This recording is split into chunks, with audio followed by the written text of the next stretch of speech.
So once we make a diagnosis of Parkinson's disease, what happens next? Well, first, I think it's very important for patients and their family to learn about Parkinson's disease. When I faced this, I said the easiest, quickest way to let everybody know at the same time. It's kind of an email to friends and an email to people at work. And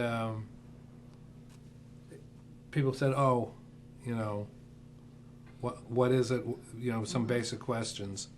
But a very kind of neutral to positive approach when people didn't seem to get bothered by it or... Well, you made it pretty clear that you wanted them to know, but you weren't ready to talk about it personally. Yeah. I think, so you created a zone around yourself for a bit so you could absorb it. And I think in terms of other big issues, I believe is the impact on your spouse and on your family. In our case, I know it was so hard to see him feel so sad about the diagnosis, and that was a reality for us. He was, I say, pretty upset about it for quite a while. I wasn't thrilled. And that's not my usual style. I'm an up person. Right, and then the impact on our kids. Yeah. Our daughter was very curious about it. She's one of these kids that wants to know the facts. How do you cope? She wants to do all the reading. Oh, yeah. Right. Well, that's important. And our son was emotionally hit hard by it. I think it's wise to immerse yourself in all the reading you can do as quickly as you can. And the pamphlets that are passed out by the APDA and others, etc., they kind of tell you what's going on, and it takes your fears down a notch. Friends are friends, and you can talk to them, and they're usually all great, church, family, friends, sport groups. But deciding to tell you, boss, I'm not going to be able to work much more because I've got this condition, that's the next big decision. And there's a large amount of information that's available in books that you can get out of the library or purchase, or that you can get off the internet. It's helpful to know what's in front of you. It's also helpful to know which of the problems that you might be experiencing now might be due to the Parkinson's disease and which might be due to something else. Oftentimes, you'll have problems that can be treated if you just recognize them and bring them to the attention of the appropriate doctors. So I think education is important. The next most important thing after learning about the illness is probably to keep active. One of the things I'm grateful to the support group for is that it began our ballroom dancing career.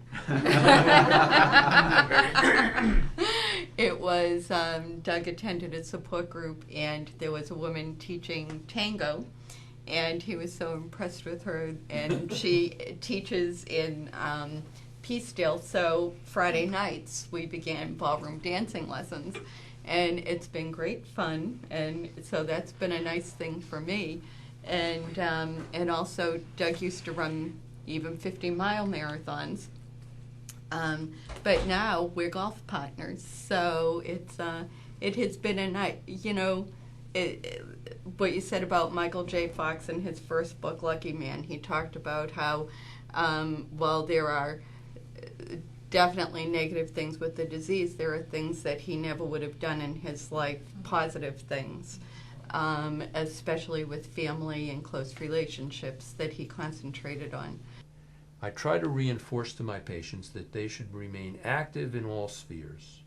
They should be physically active and exercise 30 minutes a day. They should be socially active by interacting with friends and family just as they always have, and try their best not to remove themselves and become like a hermit. It's very important to keep active, and it's very important to be active mentally as well.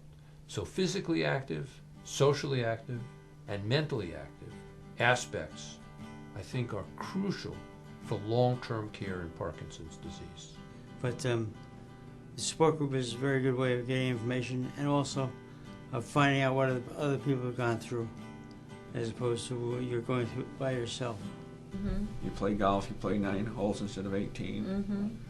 And I have constant daily reminders that having Parkinson's is not the end of the world. I was at a Red Sox game about 2 weeks ago. Person in a wheelchair, without arms, without legs, and my age. he was having the time of his life.